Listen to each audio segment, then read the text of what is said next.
Sebenarnya sudah pernah ditemukan dan sudah beberapa kali ekspedisi pergi untuk meneliti artefak-artefak peninggalan bangsa ini. Reruntuhan yang pernah ditemukan oleh beberapa peneliti dari Swedia dan Norwegia. Namun semakin mereka tahu, semakin mereka bingung dibuatnya.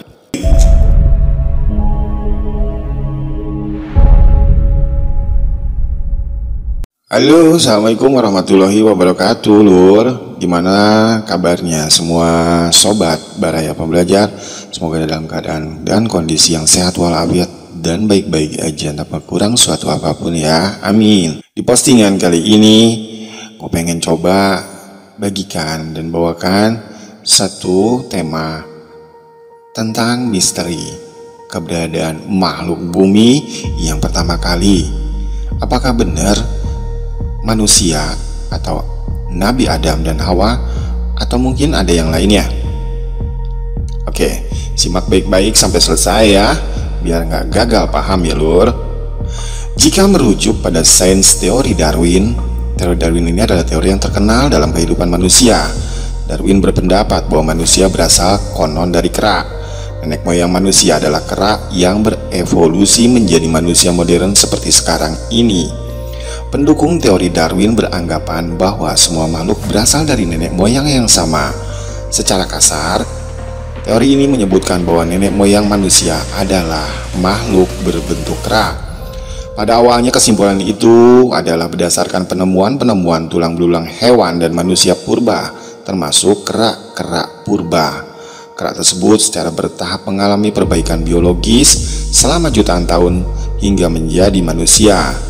Nah, secara DNA dijelaskan juga bahwa konon kera memiliki DNA yang sangat mirip dengan manusia, sehingga teori ini secara logis memang mungkin bisa diterima. Namun kekuatan teori Darwin ini masih ada kecacatan, yaitu adanya missing link dari proses evolusi manusia itu tadi, dari kera hingga berbentuk manusia modern. Missing link ini masih belum dapat ditemukan penyambungnya atau benang merahnya. Jadi tidak semua orang bisa menerima teori Darwin ini. Sebagian besar penganut agama Samawi, termasuk Islam, memiliki teori sudden creation, yaitu manusia diciptakan langsung oleh Tuhan dan tidak melalui proses evolusi. Sedangkan pendukung teori Darwin menolak teori sudden creation.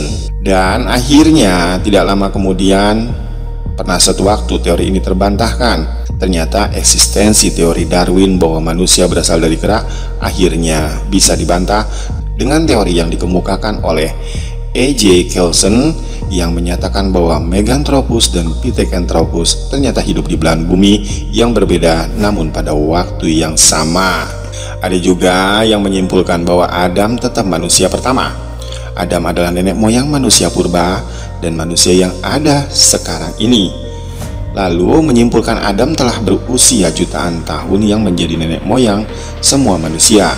Bahkan ada yang terpengaruh teori evolusi dan menyimpulkan bahwa Adam bukanlah manusia pertama. Adam adalah keturunan dari manusia purba, sedangkan manusia purba adalah berasal dari jenis kera.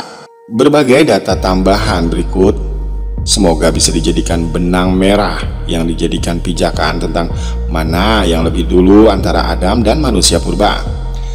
Fakta yang pertama, apabila Nabi Adam yang duluan diturunkan ke bumi ini, berarti ada masa-masa kenabian dalam agama Samawi berbarengan dengan zaman dinosaurus dan manusia purbakah?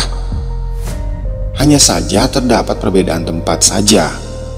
Dan berarti manusia purba bukanlah nenek moyang manusia, karena memang sudah ada Nabi Adam. Dan jika hal ini benar, maka teori dan pelajaran yang ada pada kurikulum IPA adalah salah. Karena ternyata nenek moyang manusia bukanlah manusia purba, melainkan Nabi Adam.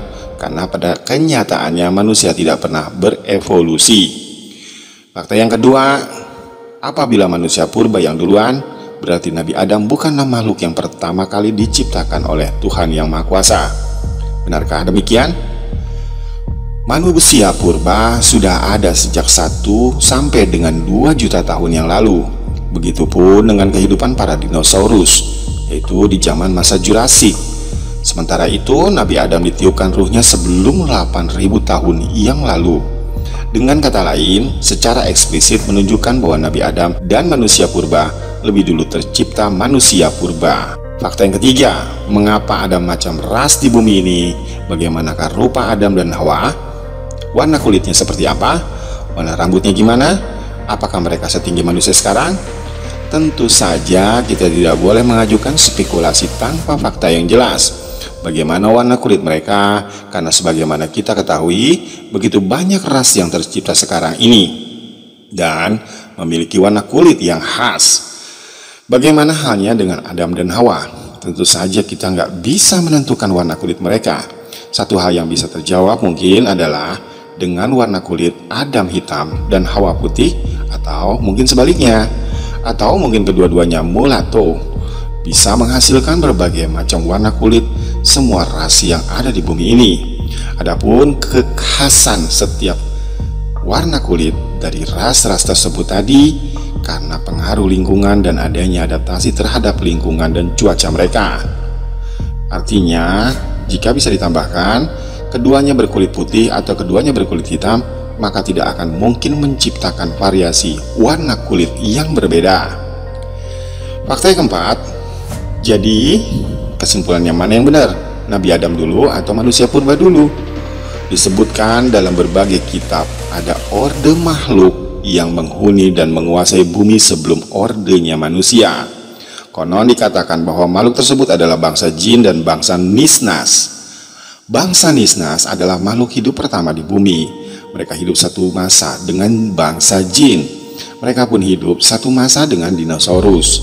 Apabila ada di antara lu yang pernah baca, pastinya lu bisa nemuin lur hal-hal yang ganjil pada zaman dinosaurus. Hanya ada satu manuskrip di dunia yang sedikit mengupas tentang hal ini.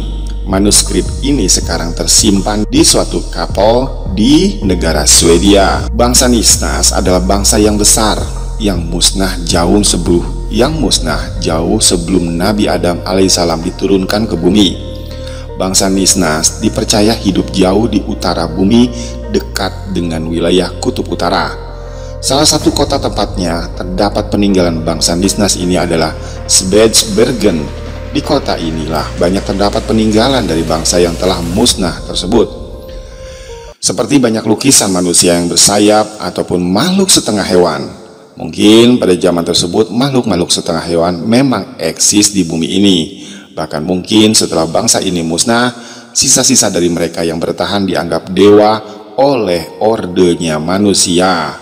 Tak heran, di berbagai penjuru dunia kita dapat menemukan berbagai artefak atau lukisan manusia setengah binatang. Bahkan di Indonesia sendiri terdapat artefak manusia setengah binatang seperti manusia Garuda. Di salah satu candi di Jawa Tengah ada yang berbentuk badan manusia dengan sayap dan kepala burung. Sama halnya dengan di Mesir dalam lukisan di dalam piramid. Bentuknya berbadan manusia namun berkepala burung. Atau mungkin mitologi dan legenda dahulunya adalah memang kenyataan. Seperti mitologi Yunani yang banyak menyebut dan menggambarkan manusia setengah hewan. Atau legenda dari tanah Jawa yang menceritakan manusia setengah hewan. Badannya manusia, kepalanya anjing yang lazim disebut Aul. Hampir sama dengan Anubis dalam kepercayaan Mesir kuno. Spitsbergen sendiri terletak dekat sekali dengan lingkar kutub. Di sana matahari hanya bersinar sekitar setengah bulan saja dalam 1 tahun. Jadi selebihnya ya gelap gulita. Kegelapan tersebutlah yang akhirnya hanya diterangi oleh aurora borealis. Banyak sekali peninggalan masa lalu yang tidak terlacak di sana. Peninggalan-peninggalan masa lalu sebelum manusia menguasai bumi. Konon dikisahkan bahwa bangsa Nisnas ini adalah bangsa yang sangat maju. Bangsa Nisnas ini diberikan kemampuan luar biasa oleh Tuhan. Mulai dari akal dan pikiran mereka jauh melampaui manusia-manusia modern saat ini. Satu kelebihan mereka yang sangat luar biasa yaitu mereka memiliki kemampuan telepati yang sangat hebat. Teknologi mereka pun sangat maju, lebih dari teknologi pada saat ini. Mereka telah membangun kota-kota yang sangat megah dengan segala teknologi canggih dan tata kota yang sangat sempurna. Bangsa Nisnas memiliki postur yang jauh lebih tinggi dari manusia modern. Tak heran, kuil-kuil dan bangunan yang dibangun oleh mereka begitu sangat besar dan megah. Ras mereka pun dibagi menjadi beberapa. Ada yang sangat mirip dengan manusia, namun memiliki sayap. Ada yang berbadan manusia, berkepala binatang, ataupun sebaliknya. Konon, karena kecongkakan, ego, dan nafsu, mereka saling berperang antar sesamanya hingga akhirnya bangsa ini dihancurkan oleh Azazil atas perintahnya, dikarenakan mereka telah lupa atas tugas yang telah diberikan oleh Tuhan Yang Maha Kuasa. Hampir semuanya musnah dalam pertempuran dengan pasukan langit yang dipimpin oleh Azazil.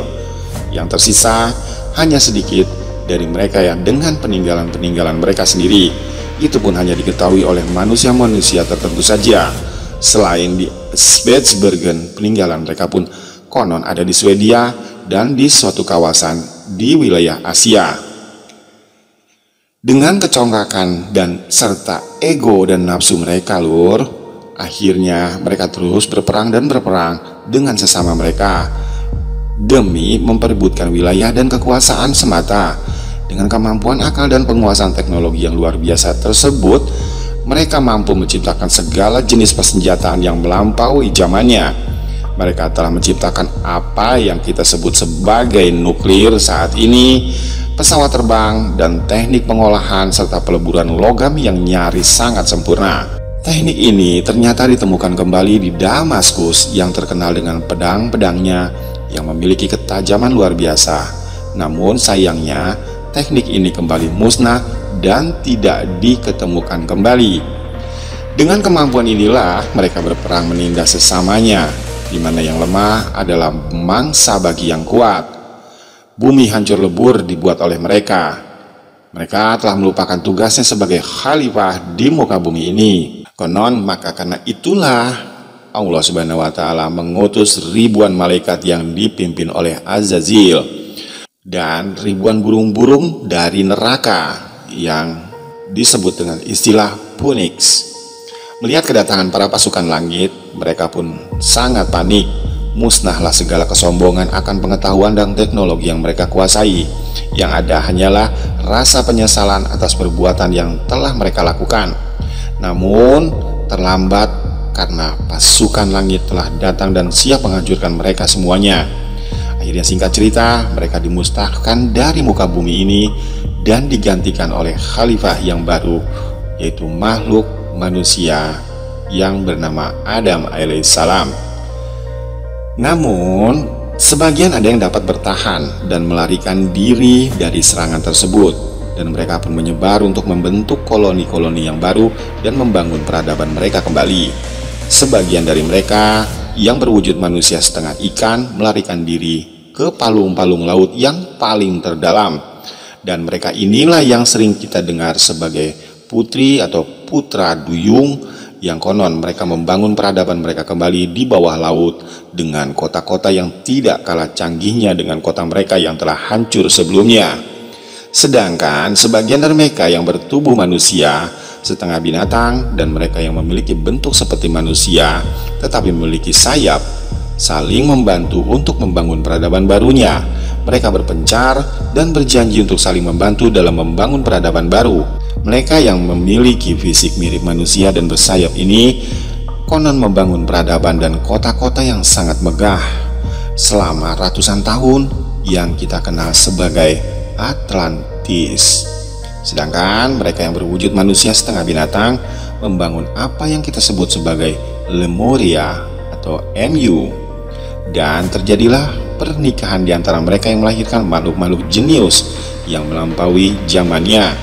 Mereka sudah dapat melakukan perjalanan antar galaksi.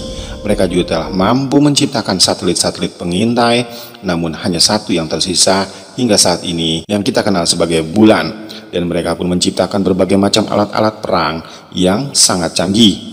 Namun suasana damai ini tidaklah berlangsung lama.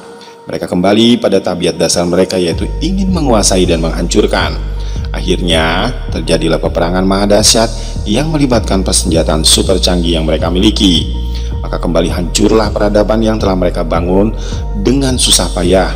karena ulah mereka sendiri. Akhirnya mereka selamat melarikan diri ke planet-planet yang jauh.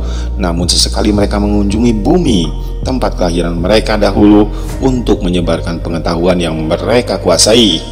Mereka yang mengajarkan bangsa Mesir tulisan hieroglif, piramid, ilmu-ilmu kedokteran. Dan mereka jugalah dalang dibalik Mahabharata, naskah lain, peradaban Inka, Crystal School, Vimanas, dan mereka jualah yang kini kadang kita sebut sebagai UFO atau UFO. Pada zaman dahulu mereka mendapat panggilan dewa dengan kendaraan yang mengeluarkan api atau cahaya yang sangat terang, dan sesungguhnya adalah kendaraan mereka.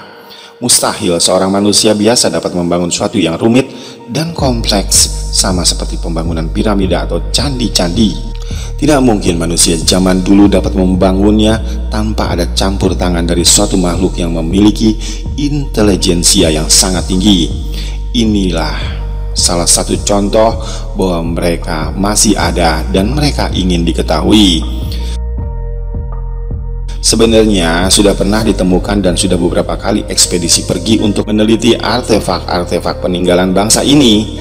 Reruntuhan yang pernah ditemukan oleh beberapa peneliti dari Swedia dan Norwegia. Namun semakin mereka tahu, semakin mereka bingung dibuatnya. Akhirnya mereka ragu untuk meneruskan penelitian dan riset mereka tersebut. Terlalu banyak hal-hal yang berbenturan dengan keyakinan, karena semua yang mereka teliti dapat mengacaukan semua keyakinan dan teori-teori yang ada. Oleh karenanya mereka berpendapat lebih baik hal tersebut dibiarkan menjadi misteri dan rahasia hingga waktu yang akan menjawabnya. Lalu apakah ada kaitannya dengan ajaran religi? Dalam hal ini ya lur, gua akan bahas dari sisi agama Islam. Ada beberapa dalil konon yang menguatkan tentang hal ini. Contohnya Al-Quran Surat Al-Hijr ayat 27 pernah menjelaskan tentang makhluk sebelum manusia adalah bangsa jin. Dan kami telah menciptakan jin sebelum Adam dari api yang sangat panas. Quran Surat Al-Hijr ayat 27. Menurut syariat Islam, manusia tidak diciptakan di bumi, tapi yang diturunkan di muka bumi sebagai manusia dan diangkat atau ditunjuk Allah Azza wa Jalla sebagai khalifah atau pengganti atau penerus di muka bumi, atau sebagai makhluk pengganti yang tentunya ada makhluk lain yang digantikan oleh manusia. Dengan kata lain adalah Adam bukanlah makhluk pertama di bumi, namun ia adalah manusia pertama dalam ajaran agama samawi.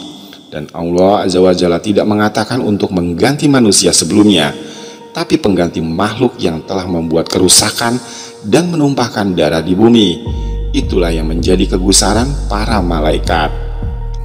Dan ingatlah ketika Tuhanmu berfirman kepada malaikat, sesungguhnya aku hendak menjadikan seorang khalifah di muka bumi. Lalu mereka bertanya tentang hikmat ketetapan Tuhan itu dengan berkata, wahai Tuhan, adakah engkau hendak menjadikan di bumi itu orang yang akan membuat bencana dan menumpahkan darah berbunuh-bunuhan, padahal kami senantiasa bertasbih dengan memujimu dan mensucikanmu.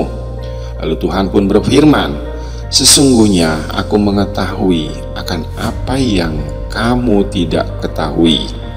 Quran Surat Al-Baqarah ayat 30.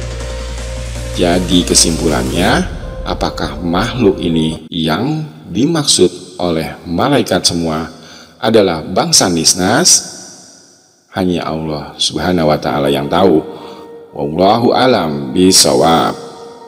Nah, dulur-dulur Baraya Pembelajar, demikian postingan yang bisa gue bagikan kali ini mengenai keberadaan makhluk yang pertama kali di bumi, dan juga sekaligus mengupas tentang keberadaan dan kepenasaran sebagian kalangan tentang makhluk yang pertama kali diturunkan atau berada di muka bumi. Semoga postingan ini bisa menambah wawasan dan bisa menjadi manfaat bagi dulur-dulur semuanya. Terima kasih menonton, sampai jumpa di postingan yang akan datang. Terima kasih. Assalamualaikum warahmatullahi wabarakatuh.